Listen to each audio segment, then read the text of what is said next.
St. Patrick. Everyone's heard of St. Patrick, right? The mere mention of the name reminds us of shamrocks, green ale, and maybe even a leprechaun or two. But who was St. Patrick really? And why in the world do we reserve an entire day in his honor? Well, his story is one of the most compelling in Christian history, worthy of a blockbuster movie. It all began in Roman Britain way back in the 5th century.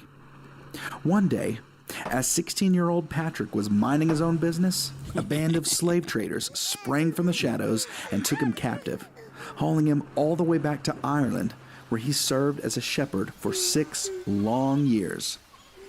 5th century Ireland was a rough place to live. Hundreds of chieftains ruled Ireland's warring barbarian tribes. Patrick's pagan captors were strong, passionate, and quick-tempered. They thought little about their own lives and even less about the lives of their slaves. Hunger, cold, and nakedness were his constant companions in those years. But in this difficult and lonely situation, God began to move in Patrick's heart.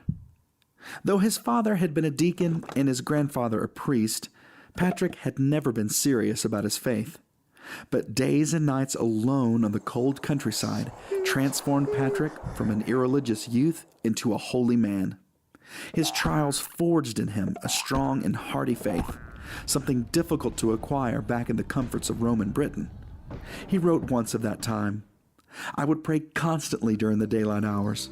The love of God and the fear of Him surrounded me more, and faith grew and the Spirit was roused, so that in one day I would say as many as 100 prayers, and after dark nearly as many again." One night, after 6 years of slavery, God spoke to Patrick in a dream. "Your hungers are rewarded. You are going home. Look, your ship is ready."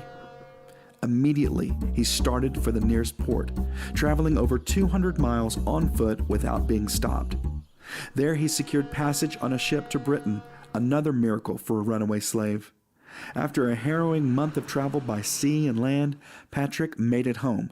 He was back with his family, back in Britain, reunited with all things good and comfortable.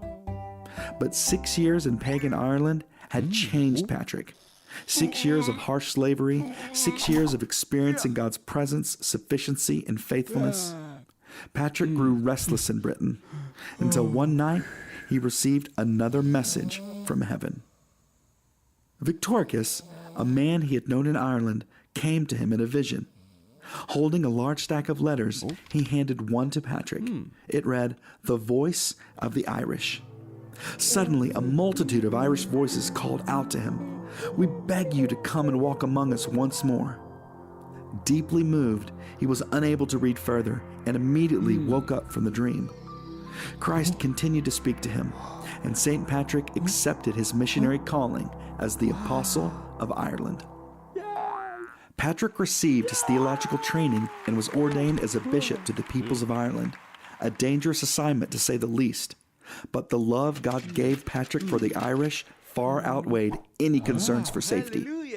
His humility, courage, and generosity endeared him to them, even as he boldly preached Christ and challenged injustice. Patrick translated the gospel not only into their language, but into Irish culture, showing them that the virtues they most prized found their deepest expression in Jesus Christ. St. Patrick's mission work was wildly successful. He planted churches all over Ireland and influenced every level of society. Christian monasteries became centers for study and learning. Kings and peasants were baptized, and Ireland experienced a cultural transformation like few societies in history. By the year 461, the likely year of St. Patrick's death, Ireland had seen the extinction of the slave trade, violence and tribal warring drastically reduced, and virtually a whole nation converted to Christianity. As the Roman Empire was crumbling into chaos, Ireland was experiencing a renaissance of culture and learning, brought to them by the gospel of Jesus Christ and by a slave-turned-saint named Patrick.